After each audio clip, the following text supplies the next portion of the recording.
On nous amène directement à Tiaroy. C'est là-bas que les Français ils ont tiré sur nous. Le 1er décembre 1944, vers 9h30 du matin, les tirs ont en effet éclaté. L'armée française a encerclé le camp, rassemblé les soldats dans la cour. Bilan officiel, 35 morts, 35 blessés, 34 seront condamnés pour refus d'obéissance, outrage et rébellion. Ils écoperont de 1 à 10 ans de prison. Vous connaissez probablement l'histoire tragique du massacre de Tiaroy. Si ce n'est pas le cas, posez-vous confortablement et je vous raconte tout ça. De 1939 à 1945 a lieu la Seconde Guerre mondiale qui oppose le bloc des Alliés, qui comprend la France, les États-Unis et toute la clique, au bloc de l'Axe, l'Axe qui comprend l'Allemagne hitlérienne et l'Italie fasciste. Donc cette guerre est vraiment très sanglante et arrivé à un certain moment, le bloc des Alliés a vraiment besoin de renforts, en l'occurrence la France. Et dans cette configuration-là, il serait bien d'avoir des gens qui pourraient aller en première ligne, affaiblir l'adversaire, servir de chair à canon pour qu'après, les forces françaises puissent débarquer et finir le travail. Pardon? Et qui correspond mieux à ce profil, à cette recherche, ce sont encore les Africains, les anciens colonisés, les anciens esclaves. Et là, naturellement, la France va penser à recruter sur le continent de l'Afrique subsaharienne au Maghreb. Ils vont avoir recours à des soldats. Mais dans cette vidéo, on va s'attarder vraiment sur les tirailleurs sénégalais qui comprenaient vraiment des soldats qui venaient de la Côte d'Ivoire, du Bénin, du Mali et bien évidemment du Sénégal. Donc on recrute énormément d'Africains pour aller combattre en première ligne, servir de chair à canon durant cette guerre qui ne les concerne pas. Et papa?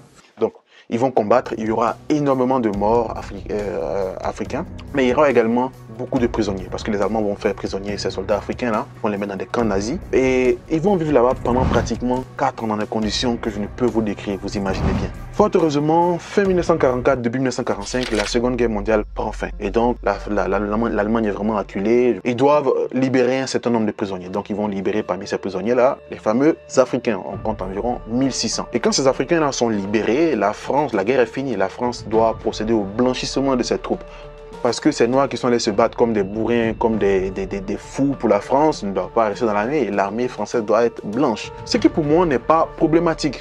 Si l'armée française doit être blanche, elle doit être blanche. Le plus problématique, c'est qu'avant le retour de ces soldats en Afrique, il y avait un contrat. C'est qu'ils devaient recevoir une partie de leur solde avant de décoller et l'autre partie une fois arrivés en Afrique. Ils doivent décoller depuis la Bretagne, prendre un bateau pour arriver au Sénégal. On ne leur donne rien. Ils n'ont absolument rien reçu. Et au moment de monter dans le bateau, 298 ou 300 soldats refusent de décoller s'ils n'ont pas reçu l'argent. Donc ils ne décollent pas dans le bateau. Donc le bateau décolle depuis la Bretagne. Et arrivé au Maroc, déjà il y a des premières frictions. Les soldats, les tirailleurs sénégalais sentent qu'il y a une douille qui se prépare, ils veulent leur argent. On arrive à calmer le jeu. Ils arrivent à Tiaroy, à quelques kilomètres de Dakar. C'est vraiment la base où ils seront, avant d'être dispatchés chacun dans leur pays d'origine. Parlons peu, parlons bien. Revenons un peu sur le fond du problème. En réalité, les soldats, les tirailleurs sénégalais, à la sortie de leur captivité, devaient recevoir un quart du solde de tout ce qu'ils ont fait. Et une fois qu'ils seraient au Sénégal, ils auraient reçu le reste. Au décollage, ils n'ont rien reçu. Là maintenant, on arrive au Sénégal. Donc naturellement, ils devraient recevoir l'entièreté de leur montant. Donc les soldats arrivent à Tiaroy et là naturellement ils doivent recevoir leur dû avant de décoller pour aller dans leur pays respectif. Dans la programmation, il est prévu que le 27 novembre, un train décolle depuis Tiaroy pour les amener à Bamako, à Abidjan, bref vous avez compris, dans leur destination prévue. Sauf qu'arrivé au 27, donc les soldats naturellement se sont levés et ils ont dit qu'ils voulaient leur dû avant de bouger. Donc il y aura des frictions, une petite mutinerie on va dire, mais vraiment rien de bien grave. Et retenez non, en l'occurrence Marcel Dagnan. À cette époque c'était vraiment l'officier supérieur dans la zone de l'Afrique de l'Ouest en ce qui concerne tirailleurs sénégalais et tout ça. Donc ce dernier arrive et visiblement les soldats ne sont pas contents. Donc ils vont vraiment montrer leur mécontentement. Sauf que il va écrire un rapport dans lequel il dira qu'il a échappé de peu à un lynchage, à une tentative d'assassinat. Ce qui est bien évidemment faux parce que toutes les sources, toutes les archives ont contredit sa version. Mais derrière ce rapport, l'intention n'était pas fortuite, c'était une intention bien plus machiavélique. Parce que s'il justifiait qu'il avait été attaqué par ces derniers, cela pourrait être un alibi parfait pour commettre ce qui allait être l'une des actions les plus dégoûtantes dans l'histoire de la relation France-Afrique colon-colonisée.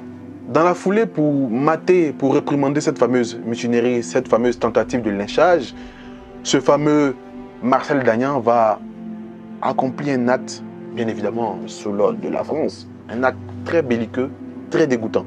Il va réunir les soldats sénégalais dans la cour de ce camp-là, eux qui s'attendent à être payés, et à coups de mitrailleuses, il va les ratatiner, mais vraiment à foison. Donc ils seront assassinés. Il est manifeste à travers les documents qu'il n'y avait pas d'armes dans le dépôt, donc c'est une fable. Donc on a affaire à des gens rassemblés sur un terrain sur qui on a tiré, des gens sans défense. Donc on est bien sur un massacre, on n'est pas sur une mutinerie. Ces documents, ce sont les différents rapports de l'armée. Il y a d'abord le rapport du général Dagnan, ignorant certaines revendications financières des tirailleurs. Puis le rapport Salmon, dans lequel figure un trou dans la chronologie, précisément au moment des tirs. Enfin, le rapport Lemasson, qui prouverait la thèse de la préméditation. Le 1er décembre, vers 6h45, je fus prévenu que la force armée intervenait pour réduire les rebelles. Et en militaire, quand on dit réduire, c'est ce que ça veut dire. Il s'agit de réduire, donc de mettre hors du système. Donc, dès ce moment-là, pour moi, il y a préméditation. Si à 6h45, un officier dit qu'il devait donc laisser la place aux automitrailleuses, c'est que c'est pas parce qu'il y a eu des tirs de mutin à 9h ou à 8h45, c'est pas parce qu'ils ont senti une pression, ça avait été donc décidé avant. Je ne sais pas si vous vous rendez compte, des gens se sont levés, ils avaient leur vie sans problème. Il y a eu des guerres qui ne les concernent pas. On les a convaincus en même temps, on les a forcés à aller se battre. On leur a promis un salaire qui est d'ailleurs 10 fois moins que celui que les forces françaises régulières touchaient, alors que c'est eux qui allaient en première ligne. On leur a prévu un paiement d'un acompte qui n'a pas été fait. On leur a prévu un paiement de ce solde-là une fois qu'ils seraient au Sénégal. Ils n'ont rien reçu. Et en récompense ultime, on les a assassinés. Et le plus scandaleux dans tout ça, c'est que Marcel Dagnan encore a fait un rapport où il expliquait qu'il y a eu seulement 35 morts. Voilà. Donc ces soldats ont été assassinés. Ils se sont battus pour la France. J'estime que cette histoire doit être connue par tous les Africains. Parce que l'histoire nous permet de ne pas faire les mêmes erreurs plus tard. Vos ancêtres, vos grands-parents, vos arrière-grands-parents se sont battus pour la France. Et en récompense, ils ont été assassinés à coups de mitrailleuses, à coups de fusils, comme des chiens. Cette vidéo n'a pas pour but de créer de la haine vis-à-vis de qui que ce soit, mais l'histoire mérite d'être connue. L'histoire n'a pas vocation à être cachée. Quand on commence à cacher l'histoire, c'est qu'on se reproche certaines choses. J'espère que vous avez aimé cette vidéo. N'hésitez pas vraiment à vous abonner, lâchez un like, lâchez un commentaire, dites ce que vous pensez. On doit créer une communauté vraiment autour de ces sujets pour que vous puissiez proposer les sujets, pour que je puisse en parler.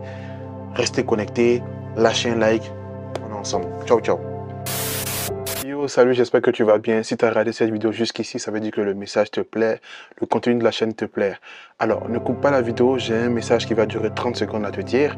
Si c'est la première fois que tu tombes sur cette chaîne YouTube, c'est une chaîne YouTube qui a pour vocation de valoriser la culture afro, montrer notre histoire, mais mettre aussi la lumière sur des jeunes de notre communauté qui se battent, qui travaillent au jour le jour. Parce que très souvent, dans les médias classiques, on ne parle pas de notre jeunesse sous le bon angle. Donc, dans cet objectif-là, je me suis lancé dans plusieurs projets. J'ai un podcast dont je publie les épisodes souvent ici. Vous retrouverez le lien quelque part là. Et dans ce podcast, je mets la lumière sur des jeunes africains battants, sur des jeunes africains ambitieux. Mais j'ai également réalisé un mini-documentaire durant l'été passé, l'été 2022, où je suis allé à la rencontre de jeunes battants, des jeunes qui font de la pisciculture, des jeunes qui font du football, des jeunes qui font de la photographie. Et ce documentaire-là est en train d'être monté. Il sera bientôt publié d'ici 2 semaines. Je compte sur toi pour regarder les vidéos, pour les partager, pour donner ton avis. Ce n'est pas parfait, c'est encore en construction parce que le projet à court terme, c'est de faire le même projet en région parisienne, faire le même projet en Guinée, au Burkina, au Sénégal, au Mali. Bref, tu l'as compris, aidons-nous à valoriser nos jeunes, à valoriser les gens de notre communauté, à mettre l'accent sur les gens qui se battent tout en veillant à remémorer l'histoire qui a été cachée, l'histoire qu'on ne nous montre pas. Ensemble, on ira très très loin. Merci d'avoir regardé cette vidéo. N'hésite surtout pas à t'abonner, à liker, à partager, à laisser un commentaire pour que l'algorithme puisse proposer notre contenu à des gens de la communauté, à des gens qui veulent connaître un peu plus la communauté. Merci beaucoup. Ciao, ciao. Porte-toi bien.